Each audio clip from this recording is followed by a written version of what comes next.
Le Mont Ventoux, c'est pas une montagne, c'est un détecteur de regrets. Alors nous, on a décidé de se le farcir 3 fois, dans la même journée. Les cinglés du Ventoux, que ça s'appelle le bordel. Alors Adam, il a opté pour le mode tracteur agricole. Lent, stable, inarrêtable. Il grimpe au couple moteur, le type est imbougeant. Sully, lui, c'est un moine tibétain sous caféine. Il parle pas, il avance, il s'échappe devant même. Pistachou, il me suce la roue. Il m'a pris pour un buffet à volonté. Une montée, une photo, Adam est déjà en position aéro au cul d'une Porsche. Sully freine même avec les pieds, on tape un ravito de sauvage et on repart par Malocène. Et là, c'est 2 salles, 2 ambiances. Sully annonce des crampes, Adam commence doucement à perdre foi en l'humanité, et surtout en Sully, qui cale à la relance comme une 205 en côte. J'ai les jambes qui répondent comme ta belle-mère quand t'as oublié le foie gras, froidement et sans pitié. Et Pistachou, il me suce la roue. De montée, ça va. Mais la montagne commence à grignoter nos âmes, on est devenu son ravito. Sully vire au blanc, puis au bleu, puis au rouge, on lui dit de s'arrêter, et comme il est raisonnable, il veut pas. Asso, c'est ravito royal, et Sully reste là. Il dit qu'il va réfléchir à son avenir. Nous, on repart. Pistachou me mastique la roue arrière. Adam, quant à lui, il a l'impression de porter un frigo sur le dos. Le GPS me demande carrément si je suis en train de tenter un suicide assisté. On est rôti, on sent le sanglier, on a pris 12 ans à la gueule, mais on l'a fait. Par contre, on a perdu Susu. Donc oui, on va pas le laisser comme ça. On reviendra les gaziers. À bientôt les cinglés. Que dans les gourdes.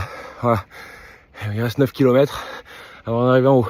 Et là, on passe à 11%. Merci. Super, bonne idée. Voilà, on enlève 1%. Mais ça reste toujours un mur.